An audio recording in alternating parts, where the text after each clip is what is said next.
नमस्कार साथियों, एएस के एक्सेलेंस ट्यूटोरियल में आप सभी का स्वागत है। साथियों, आज हम लोग 10th क्लास का मैथ डॉक्टर मनोहरे के बुक से प्रश्नावली अध्याय 6 को जो है समझने के लिए बेसिक पार्ट 2 देखेंगे। अध्याय 6 को समझने के लिए बेसिक पार्ट 2 देखेंगे और बेसिक पार्ट 2 में आज रहेगा प्रमेय नंबर 2 को सिद्ध करना, ठीक है, और प्रमेय नंबर 2 को समझना, ठीक है। विशेष रूप से प्रमेय नंबर 2 को समझना है, ठीक है। तो प्रमेय नंबर 2 है क्या, पहले मैंने इसके पहले जो है प्रमेय नंबर 1 बता चुके हैं और उसको जो है समझ लीजिएगा बेसिक पार्ट 1।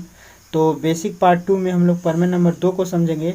प्रमेय नंबर 2 जो है प्रमेय नंबर 1 का उल्टा है, ठीक है ना। प्रमेय नंबर 1 का विलोम है और इसी को कह रहा है कि आधारभूत अनुपातिकता प्रमेय का जो है क्या है, ये विलोम है। आधारभूत अनुपातिकता प्रमेय क्या था कि जब कोई एक त्रिभुज में एक कोई रेखा है जो दूसरे जो मैंने पहला प्रमेय क्या है कि किसी त्रिभुज के एक भुजा के समांतर खींची गई रेखा अन्य दो भुजाओं को क्या करती है, सब बराबर अनुपात में विभाजित करती है, ठीक है ना। अन्य दो भुजाओं को यानी कि इसको बराबर अनुपात में विभाजित करता है।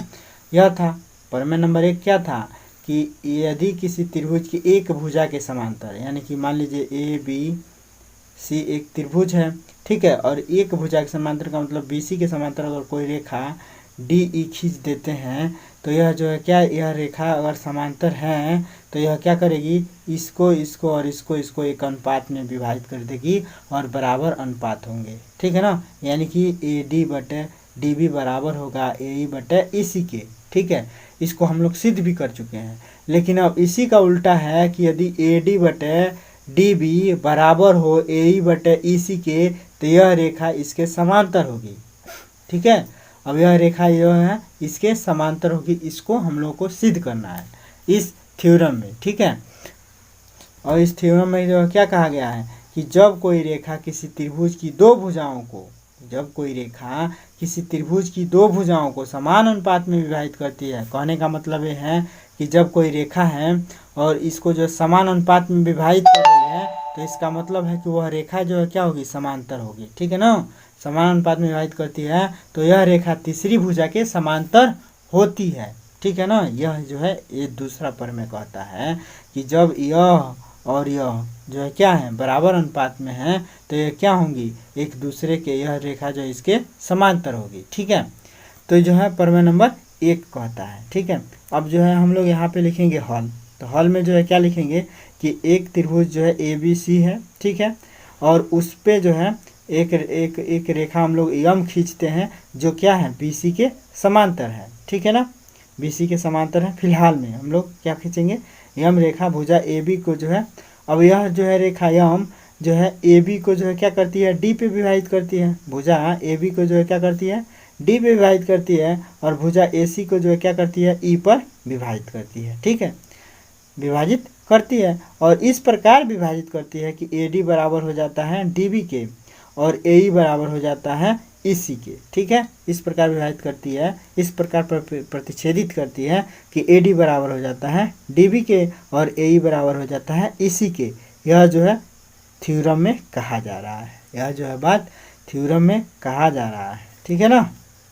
अब जो हम लोग को सिद्ध क्या करना है, सिद्ध ये करना है हम लोग को कि यम समांतर है बी सी के, यानी कि यह जो रेखा यम है यह जो किसके समांतर है, बी सी के समांतर है। तो फिलहाल में जो है हम लोग यम को जो है क्या मानते हैं कि ये समांतर नहीं है। यह जो है यम क्या है, तो लगभग ऐसे है, ऐसे का मतलब डी एफ के माने डी एफ रेखा जैसा है, यानी या यल रेखा जैसा है, ठीक है। तो जब यह यल रेखा जैसा है, ठीक है, तो अब हम लोग देखिए उत्पत्ति में जो है यहाँ पे लिखेंगे कि यदि डी ई, यदि जो है डी बी सी के समांतर नहीं है तब क्या है, तो जो है डी एफ समांतर बी सी खींचा, तब जो हम लोग जो है क्या किया कि जो ये डी एफ है, डी एफ समांतर जो है किसके खींचा, बी सी के। तब मान लीजिए कि यह जो अगर समांतर नहीं है तो ऐसे जो है एक रेखा खींच दिया जो कि जो है क्या होगी, बी सी के समांतर होगी। देखने में तो नहीं है लेकिन कल्पना किया जा रहा है कि जब है ही नहीं समांतर है तो ये होगा, ठीक है। तो अब हम लोग देखते हैं कि क्या वास्तव में ये समांतर है कि नहीं है, ठीक है। तो हमने जो है यहाँ पे इतना लिख दिया। उसके बाद से जो है अब चूंकि डी एफ समांतर है बी सी के, तो जब मान लीजिए कि यह रेखा समांतर नहीं हो रहा है यम, तो जो हम क्या कर रहे हैं कि डी एफ या एल रेखा जो है क्या है, समांतर है बी सी के। तो जब एल रेखा या डी एफ, मैंने डी एफ रेखा कहिए चाहे एल रेखा कहिए, ठीक है।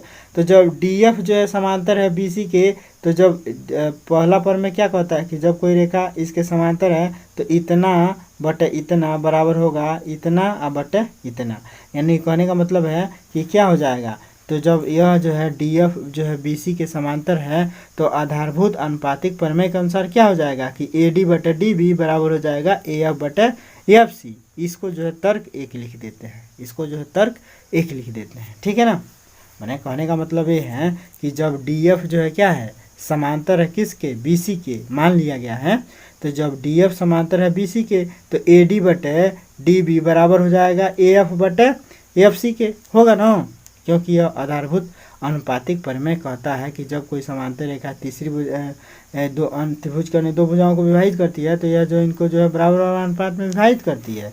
तो इसी के हिसाब से हम लोग जो है यहाँ पे लिख दिए कि ए डी बटे डी बी बराबर होगा ए एफ बटे एफ सी के, इसको तर्क एक दे देंगे, ठीक है।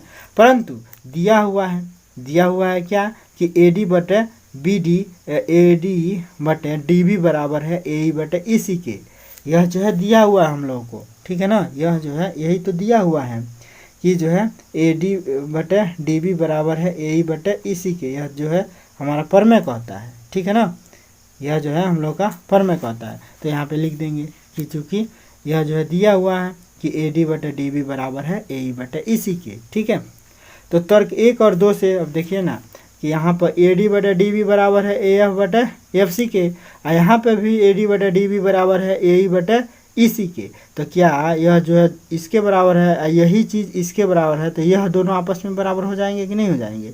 तो इसलिए हम लोग लिख सकते हैं कि तर्क 1 और 2 से ए एफ बटे एफ सी बराबर हो जाएगा ए ई बटे ई सी के, ठीक है ना।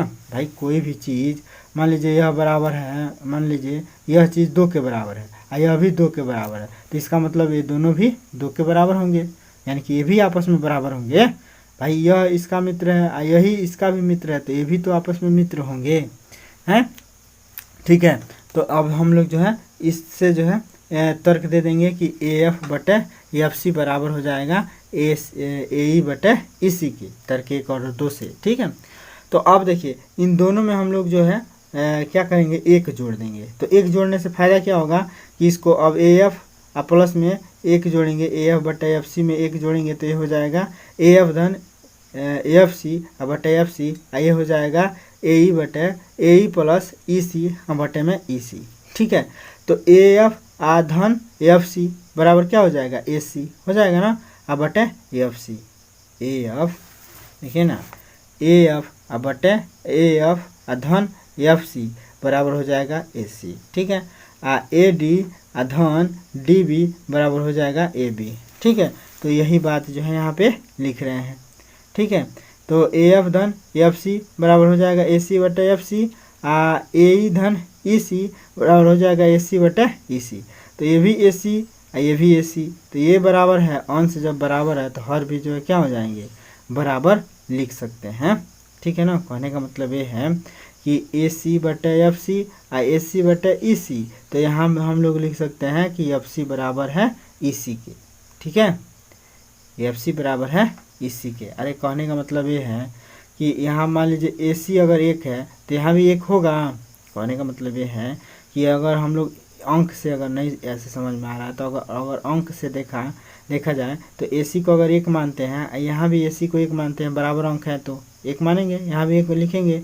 तो जब ए भी 1 है, ए भी 1 है, अब बट्टे में एफ सी है ई सी है, तो क्लियर है कि ई सी बराबर हो जाएगा एफ सी के। जैसे कि कहने का मतलब ए सी को हमने माना, मैंने यहाँ जो है समझा रहे हैं कि कैसे बराबर हो रहा है। तो ए सी बराबर 1 मान लेते हैं, तो 1 बटे जो है क्या हो जाएगा, एफ सी हो जाएगा, होगा। अब बराबर में 1 बटे क्या हो जाएगा, ई सी हो जाएगा। यहाँ कोई भी अंक लीजिए बराबर लेंगे तो ऑटोमेटिक यह जो है बराबर आएगा। और इसको मैथमेटिकल तरीके से हल करें तो ई सी का 1 में गुणा होगा तो ई सी होगा, अब बराबर इसका इसमें गुणा करें तो क्या होगा, एफ सी होगा, क्रॉस गुणा कर दे तो, ठीक है। तो ई सी बराबर हो जा रहा है एफ सी के। तो इसी तरह से हम लोग लिख सकते हैं कि एफ सी बराबर हो जाएगा ई सी के। तो जब एफ सी बराबर है ई सी के तो यह कब संभव है? जब तक नहीं संभव है तब तक कि यह जो है रेखा, यह यल रेखा, भाई एफ सी बराबर है ई सी के कहने का मतलब है यही है ना, एफ सी बराबर है ई सी के, एफ सी बराबर है ई सी के, एफ सी आई ई सी अगर बराबर होंगे तो कब होंगे? जब तक कि यह बिंदु इस पे आके ना बैठे, यानी कि यल रेखा यम पे जब तक नहीं बैठेगा तब तक एफ सी और ई सी बराबर नहीं होंगे। होंगे? नहीं होंगे। ठीक है ना। तो यही तर्क यहाँ पे लिख देंगे कि यह तब तक संभव नहीं है जब तक कि बिंदु एफ और ई समपाती ना हो जाए, अर्थात डी स्वयं रेखा यम ना हो जाए। ठीक है ना। इसलिए यम समांतर होगा बी सी के। ठीक है। इसीलिए तब जो है क्या हो जाएगा, यम समांतर हो जाएगा बी सी के। ठीक है। और मान लीजिए इसको नहीं समझ में आ रहा है तो एक दो बार इसको लिख के प्रैक्टिस कीजिए। ठीक है। और धीरे धीरे जब तक यह याद नहीं होगा यह बात तब तक समझ में नहीं आएगा। ठीक है। तो आशा करते हैं कि समझ में आ गया होगा। नहीं समझ में आता है तब भी इसको बार बार लिख के प्रैक्टिस कीजिए और ऐसे ही समझने का प्रयास कीजिए। ठीक है। कि इसको ऐसे ही अगर प्रमेय नंबर 2 हम लोग को सिद्ध करना आ जाता है तो जो है हम लोग ऐसे ही सिद्ध करेंगे। ठीक है। और बस इस प्रमेय से हम लोग को ये सीखना है कि यदि जो है अगर हम लोग को जो है क्या दिया हुआ है, अनुपात बराबर दिया हुआ है तो रेखा जो है क्या होगी, समांतर होगी। बस हम लोग को इस प्रमेय से यही जो है सीख मिलता है। ठीक है। अगर अनुपात बराबर है तो हम लोग को कह भी सकते हैं कि यह रेखा समांतर है। ठीक है। रेखा समांतर है तो अनुपात बराबर लिख सकते हैं। बस दो प्रमेय से हम लोग को यही शिक्षा मिलता है। ठीक है। कि जब हम लोग को जो है अनुपात बराबर दिया गया हो तो हम लोग ऑटोमेटिक वह रेखा जो है क्या कर सकते हैं कि समांतर लिख सकते हैं। यानी कि अगर हम लोग को अनुपात बराबर दिया गया है तो हम लोग जो है इतना जो है समांतर लिख सकते हैं कि रेखा यम जो है क्या है, बी सी के समांतर है। ठीक है। अगर बी सी के समांतर कोई रेखा कहा जा रहा है तो हम लोग जो है अनुपात बराबर लिख सकते हैं। बस इससे हम लोग जो है यही जो है सीख रहे हैं। ठीक है। तो आशा करते हैं कि यह सवाल जो है यह जो है प्रमेय समझ में आ गया होगा। प्रमेय समझ में आ जाता है तो आप लोग जो है चैनल को सब्सक्राइब कीजिए, लाइक कीजिए और जो है इसको जो है शेयर कीजिए अपने यार दोस्तों में। ठीक है। और इसको जो है अपने कापी पे भी एक दो बार नोट करके लिख के और प्रैक्टिस कीजिए। ठीक है। मैथ जितना प्रैक्टिस करेंगे उतना ही जो है सिखाएगा। ठीक है ना। मैथ सीखना है तो आप लोग जो है प्रैक्टिस कीजिए, इसको अधिक से अधिक जो है कापी पे जो है नोट कीजिए और अधिक से अधिक इसको जो है सॉल्व कीजिए। मान लीजिए 2 दिन बाद भूल जाता है तो फिर सॉल्व कीजिए, 3 दिन बाद भूल जाता है, 1 हफ्ता बाद, मैंने 2-3 हफ्ता में देखेंगे और इसको बार बार रिवीजन करते रहेंगे तो आराम से यह कंठस्थ हो जाएगा। और जब तक कि कंठस्थ नहीं होगा, प्रमेय को आप लोग समझेंगे नहीं दोनों प्रमेय को, तब तक जो है हमको जो है समझाने में बहुत ही मुश्किल होगा अन्य प्रश्नावली को। ठीक है। तो इसलिए आप लोग इसको जो है समझने का प्रयास कीजिए। फिर मिलते हैं अगले दिन जो है हम लोग अभ्यास जो है प्रश्नावली बी का जो क्वेश्चन नंबर 4 देखेंगे। ठीक है ना। अगले दिन यानी कि नेक्स्ट दिन प्रश्नावली बी का जो क्वेश्चन नंबर 4 बताएंगे, क्योंकि 1 2 3 तक बता चुके हैं। ठीक है। तो इसमें दिक्कत हो रहा था तो अब क्वेश्चन नंबर 4 बताएंगे। लगभग जो है यह समझ में आ गया होगा आप लोगों को। और इससे पहले के भी मैंने जो स्टूडेंट इससे पहले के जो पार्ट 1 नहीं देखे हैं तो उसको जाके ज़रूर देख लीजिएगा। ठीक है। तो आशा करते हैं कि आप लोग को जो है पसंद आया होगा यह वीडियो। ठीक है। तो फिर कल मिलते हैं, तब तक के लिए जय हिंद, जय भारत, वंदे मातरम।